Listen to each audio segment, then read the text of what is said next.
Ba-da-da-da-da. Hey, ba-dum-bum-bum. Ladies and gentlemen, boys and girls of all ages, welcome to a very special edition of... Dude, for real, man? For real? During the intro, you fucking had What? 776 minutes not to fucking rustle up your mic? What happened? I was doing the intro, and you were moving your mic, so it sounded like... Just keep going through it. Be a professional, Dave. I was, but the second time got me. I was like, he moved his mic once. And it's like, and then I was like, he moved his mic once. He'll be done. And I'll be like, and I'm the huge one. You son of a, come on. Anyway, I am the huge one, aka the idiot Dave Koco from KocoSports and Wrestle AM. He is SidsLight, and this is a Wrestle AM Royal Rumble review. As always, we ask you win, loss, or tie. Try to keep tribalism down to a minimum. And I'll go with you, Sid, because I'll let you start. Hot tag to you. Win, loss, Okay. or tie. What'd you think overall? If I were rating the show off just the women's Royal Rumble, I'd give it a win. I'd say pretty good show. Great women's Royal Rumble. If I, however, consider the full length of the show, both Royal Rumbles, as well as the two matches in between, then it becomes, I'm going to just say a tie. Neutral, nothing great, nothing terrible, just a tie. Yeah, I think we're in the same boat that the women's Royal Rumble was the best. It started off hot, and then after that, it was just rough. It wasn't bad. It just wasn't good. So I I'm think it giving was the women mostly a we win. knew. Go ahead. I was gonna say I think mostly it was also that the women's match was the only one we didn't feel like we knew who was gonna win. That is true. I feel like everything else, even though I was made fun of by a raccoon, that I thought CM Punk had a chance of winning. And you're like, you're such an idiot, a loser. How could Yeah, you believe it? there was no world where Punk was winning. Also, something that brought up on the Twitter machine. I lived in Tampa. I lived in Clearwater, St. Petersburg. I love the place. Tampa's a weird wrestling town. A lot of people said the crowd was dead. The crowd was dead. And Tampa Oh, is dead. famously known for being dead crowds. It's weird because, like, if you run an independent successfully, that crowd is really hot. But if you go to a WWE, AEW, a big thing, I already know what they were talking about. The people in the front row, I'm a Tampa guy. I know what they were talking about. So after the event, should we go to Ferg's? What are you thinking? Ybor City? Oh, really? You want like that's what they talk about. Like after the first match, it's just an event. Like it's really Tampa's a really weird city. It's really good because Tampa's too lazy to hijack a show. That's not happening. So if you want to have a John Cena win or you want to have DDP as Undertaker's stalker, if you want any of that and you're like, I don't know if it's going to work, you put that in Tampa because our reaction's going to be the same. Yeah, I live in Japan now, but I was a sports reporter back in Tampa and back in the day, and they are famously known for big wrestling events just to be a dead crowd. Except maybe WrestleMania, but that's because a lot of outsiders come in. But if it's just an all Tampa crowd, they're like, oh, that first match was great. All right, what are we going to do after this? Like, for them, it's just a night out. It's a night out. So yeah, I just want that to be known. But overall, maybe it's a little Tampa and me. After that first match, it went really downhill. It was like the women definitely stole the show. I think the MVP is R-Truth, and yeah, I enjoyed it. All right, let's break this down. Match. Overall, what did you give it? I gave it a tie, but I gave the women a win. Yeah, I same boat. Yeah. I feel like that. I thought if and my thing is sometimes the order matters. The Tampa crowd would have died no matter what. But for us, what if the semi-main event was Roman and the main event was the women's tag, and then the other two spots went to the other match? Do you think that would have made it a bigger win in your book? I don't know. I think there were just too many matches that felt like the outcome was foregone. Yeah. Like nobody really thought. All right, I like KO. We both knew Logan was going to retain the belt because it's just great PR for them to keep that belt on him. He keeps the belt. He takes it everywhere with him. He gets it exposure like crazy. It's just great keeping it on him. You can't deny it. Everybody who's aware of him knows it. So that felt kind of foregone to us. Did I see it ending the way that it did? No, but it was. I felt like he was going to retain, Yeah. and we all thought Roman was retaining because everybody. The big talk now is just Roman versus Rock and when it's going to happen, which everybody just assumes is going to be for the title. Yeah, I was hanging out in my Discord and I asked people the percentage you think Roman loses. And people were like -1,000, less than zero. Like no one thought that Roman was gonna lose. Yeah, Absolutely no and one. I And think that took away from it. And the men's rumble didn't have surprises. The women's rumble had surprises. yeah. Well, you had the one guy return from AEW. That was probably the only surprise in the men's Rumble. And on top of that, though, one complaint that I got when we were having conversations in Discord is that there isn't like legends and surprises anymore. And I think it's because the roster's too big. Like they don't have to fill the spots up with a legend here or there. They don't have. So to me, I found that to be interesting. I Uh, don't know. To me, the Rumble's always just been iconic for surprise returns and debuts, and it hasn't felt like that much lately. The women's one felt more like it. There were returns. There was the TNA surprise. There was cool stuff in that regard. But the men's, it was here's Andrade. He's back. and it was at Tropicana Fields, and I'm wearing an Eagles Yokohama hat. Look, I'm doing myself dirty here. We got to get a raise cap. Ooh. Hold on. Getting a raise cap. While he does that though, I do want to mention I think the All right. decision Now, to granted, use I did have a good time at the Eagles Yokohama, but he doesn't we got to even, show he some doesn't love. even check if I'm We are making here comment. at He just Tropicana Field. comes in Okay. like a train. Yeah, listen, dude. I messed up my hat I think selection. I think it's worth pointing out the use of Hulk Hogan was phenomenal. Mhm. They should utilize Hulk Hogan in that sort of role more often.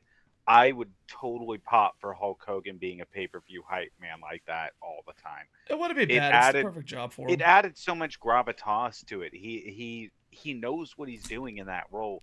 It's perfect utilization of his best part of his skill set as a wrestler too. Yeah. And love him or hate him, Hogan is arguably the most mainstream wrestler of all time. That and also being in Tampa, St. Petersburg, Clearwater area, he's just there. He's got a shop there. He saved a little girl in a car wreck recently. Not a little girl, but a teenage girl. Yeah, So we covered that on Wrestle AM yeah. actually. And on top of that, with a dark cloud going around, maybe his dark cloud's not as big. So we'll talk about that probably on a podcast and maybe at the end. All right, 22. I'm reading this off tpw.net. We'll just go over the quick results and give our opinions. 2024 Women's Royal Rumble match. Bayley won.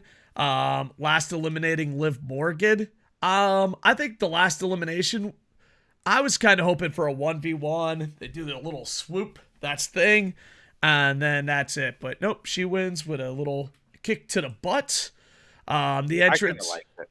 The entrants in order were Natalia, Naomi. Naomi getting a huge pop. She's coming back. Bayley, Candice LeRae, Jordan Grace, which was huge. TNA, a TNA champion, TNA Women's Champion wrestling there, and not only that, but she looked really great. good. Yeah, Yeah, they let her. She had a lot of big moments. She had a lot of great moments, and was allowed to actually stay in ring for a good amount of time.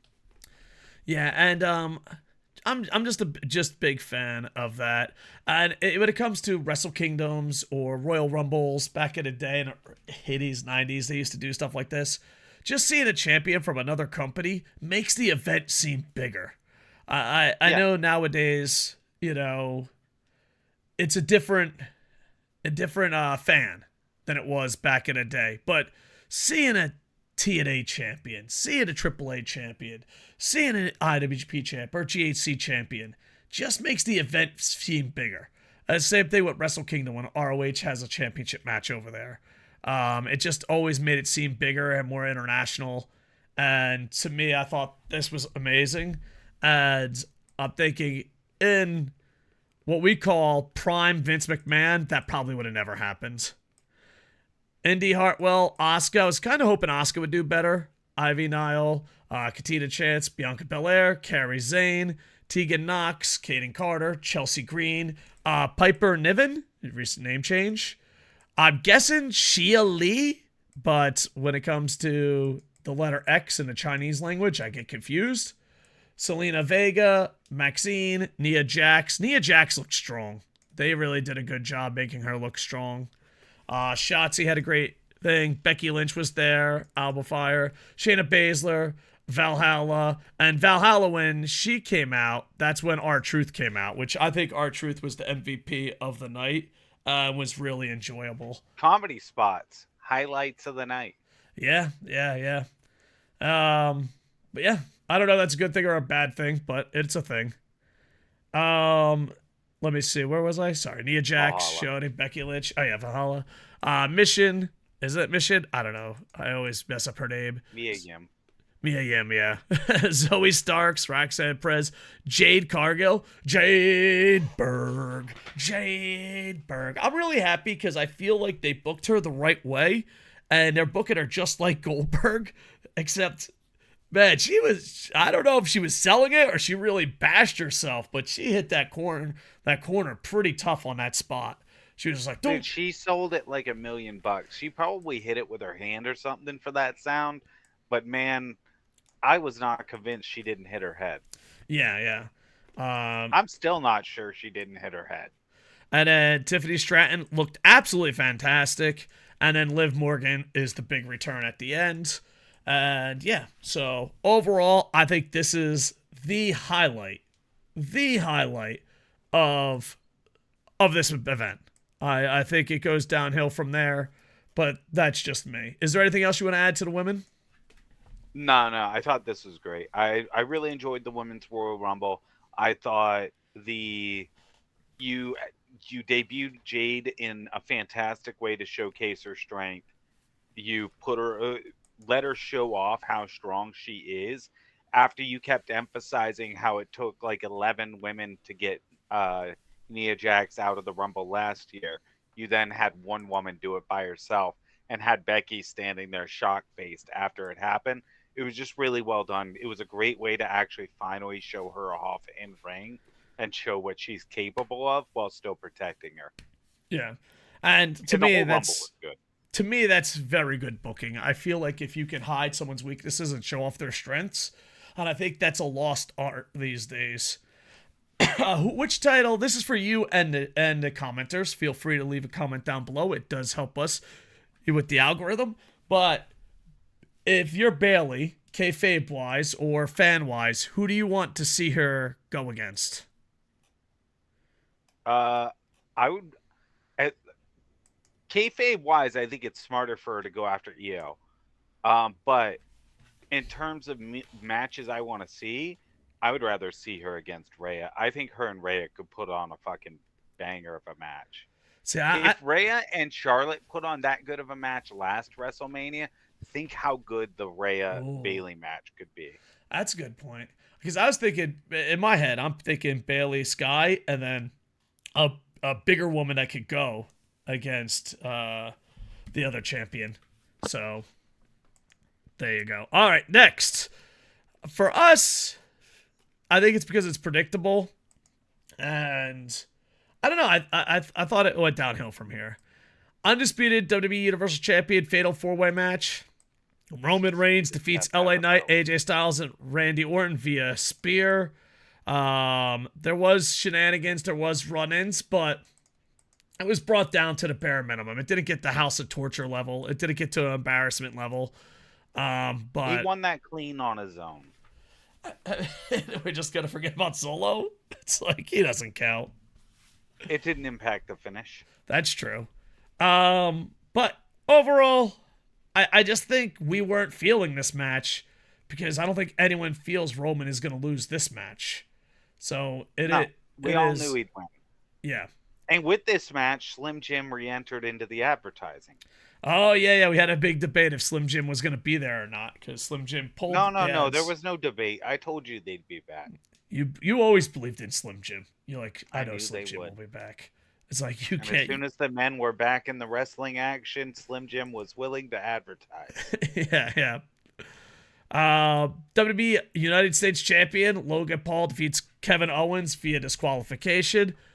I think Logan Paul is funny and entertaining in wrestling. I don't know much outside of wrestling besides headlines. And I don't know. I just didn't think Kevin Owens was He's going to win. very naturally taken to wrestling in every regard. Yeah, yeah, yeah, yeah. I can agree with that. And I don't know. I guess it's like it was the match everyone was expecting, if that makes Yeah. sense. I have no idea why this went after the Roman match, but you know, It wasn't bad. It wasn't. I'm never going to remember this match. yeah, I yeah, guess that's the way I can look at a lot of this. I'm not going to remember this match. I'm not going to remember the four-way. yeah. And then you have the 2024 Men's Royal Rumble match. Cody Rhodes won via last eliminating CM Punk. Also, before I go to the men's, just one more. Bailey broke a couple records tonight, including winning her first Royal Rumble and being in the longest women's Rumble. Cody Rhodes won via last eliminating CM Punk. Basically, CM Punk was going to his sleep. Though it's so funny, I was watching it with SidsLight, and SidsLight predicted it move by move. Like he was in there calling it. He was like, "All right, they're gonna block it." I was like, "Okay, damn, I didn't know." Spoiler, SidsLight over here. But yeah, Sometimes it's real obvious what's coming. I was a fool. I thought maybe they'd give it to CM Punk, but I'm glad No. Cody won. I'm a Cody guy. The entrants in order were Jay and Jimmy Uso. One was Yeet, one was not Yeet.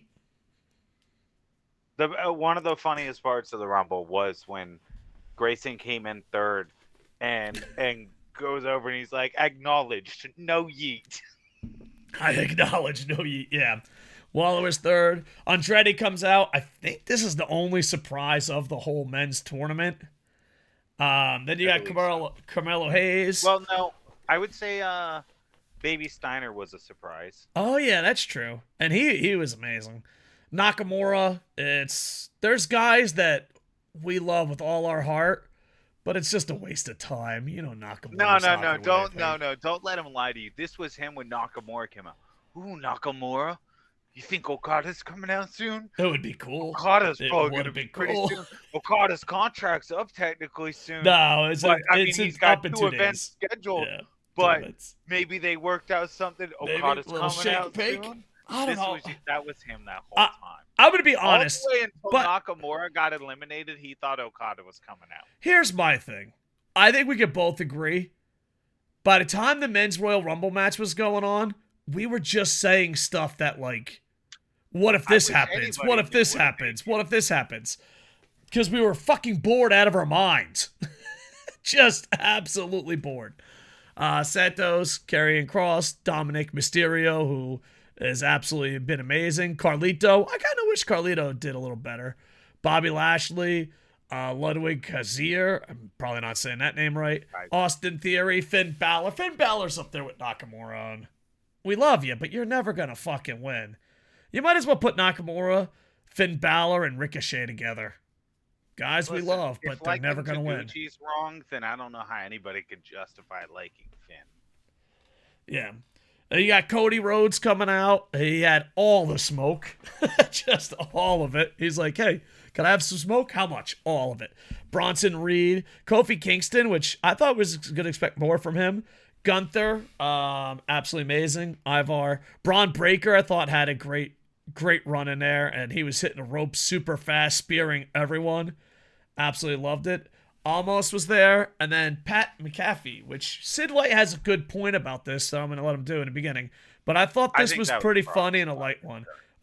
What do you want to bring up? What you talked about earlier about? Oh yeah. I think it was Brock's spot because Brock was supposed to be coming back for the Mania build and was supposed to come back at the Rumble.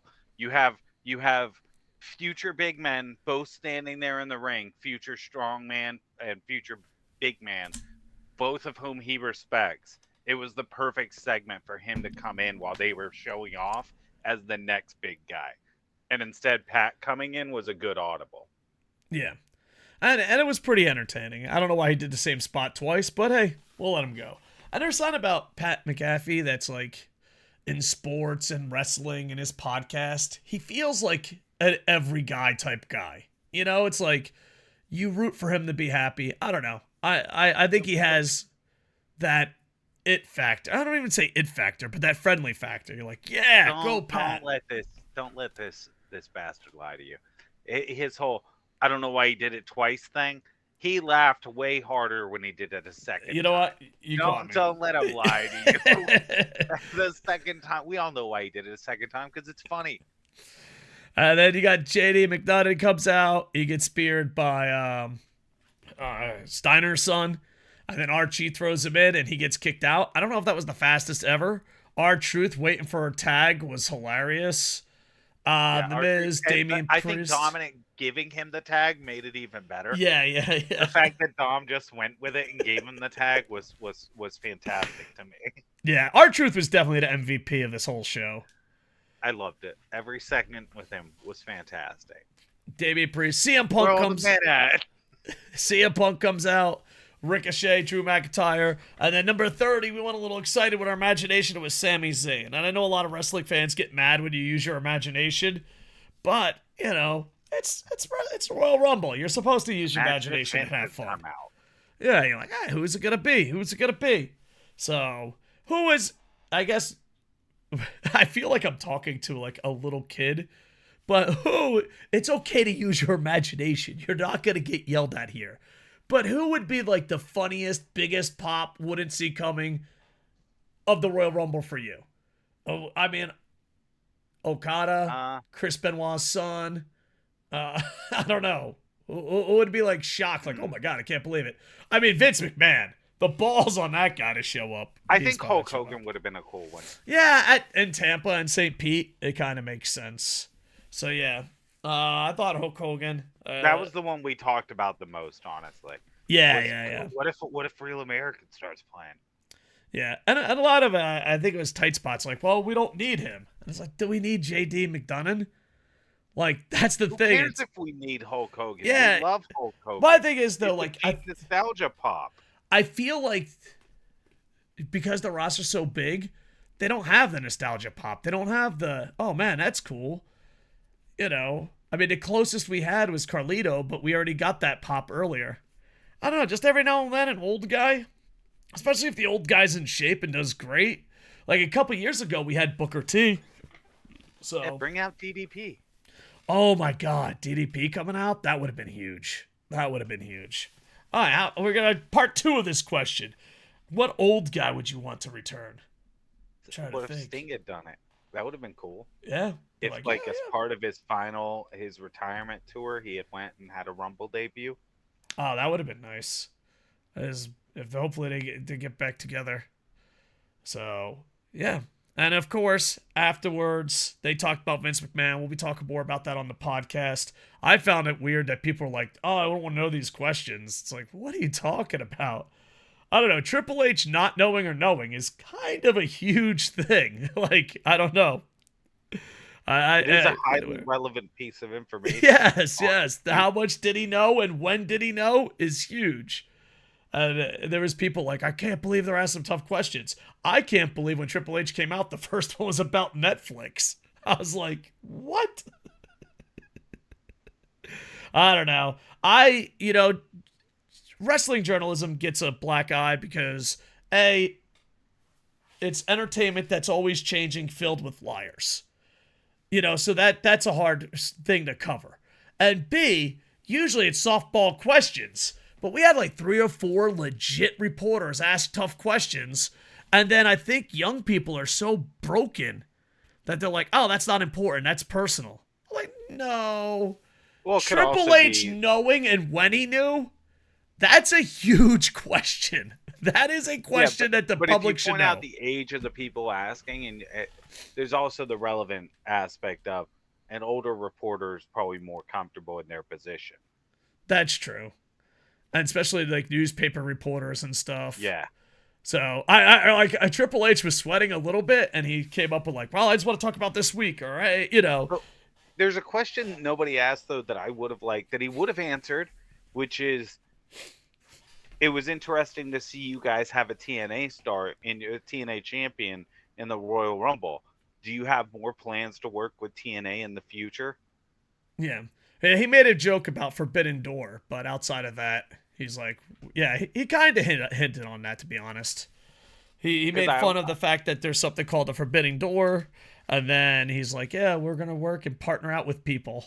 So, like, I would like to see. I think it would be cool if that Survivor Series they ended up having one match where it was like WWE against like TNA or something. yeah, but Like a match. you might run into the God, Japanese problem, mo money, mo spoilers. I got a plan for it, bro. All I right, all got a right. plan for it. Let's hear it. Let's lay it Think out. about it. This is all you got to do this one time off this year. Survivor Series TNA versus WWE. You could do it. Easy as pie. All right, I'm listening. All you got to do is set up for one of the captains for Survivor Series to be AJ Styles. Oh. AJ Styles then for his whole team recruits TNA people. Oh, got it. So it's Team AJ versus, like, who's been a guy that's in WWE all the time? Maybe Randy Orton? Oh, makes sense. Boom. They were in a match. Yeah. Team Orton. Yeah. The problem is, the good thing is, we live in a world where they're all working together. The problem is, the rich always win. It's like, all right. With the way they showed off Jordan Grace during they did a great job. I don't have that same hesitance towards seeing them work together in the future now. Because like they showcased her a lot right there. They didn't have to showcase her like that, but they made her look really good. Yeah. And she made everyone else look really good. Yeah, Jordan Grace was pretty amazing. And on top of Jordan Grace being pretty amazing, I just thought it was a perfect. It was done very well. It was done very well. Everyone benefited from it, and it added so much more excitement. Her just being there added so much more excitement for wrestling fans that go from company to company just looking for the best matches. Yeah, it was very cool that she got to wear her belt out and everything. Yeah. I'm getting tired of making fun of Tribalist. What should we name non-Tribalist fans? Just fans. Just fans? You know what my solution Adventurous? to tribalism is? I just don't talk about it. They don't exist if I don't acknowledge them. You're like, you don't exist. So, overall, compartmentalization. Ty, but if you're watching this as a review and you're like, hey, I don't know what to watch, most people see it as a podcast. The women's match is definitely worth watching. The rest are average. I wouldn't say bad. The women's Rumble is worth watching. The men's Rumble it's okay. You're better off watching the highlights. Yeah, definitely. And it'll probably look good on the highlights, to be honest. I think the women's Rumble though is must see. I think you'd regret missing out on it. Got it. All right. Well, he's SidsLight on everything, so make sure to follow him on the Twitter machine, Twitch, Facebook, MySpace, Friendster, Yahoo, Google emails. No, Yahoo. What was it? MSN. Make sure to follow him everywhere at SidsLight. I'm at KocoSports, and we are going to get ready to record a podcast where we're going to talk about Vince. All right, make sure to like, comment, subscribe, tell your friends, and with that, I am over. Hey, ba-dum-bum-bum-bum.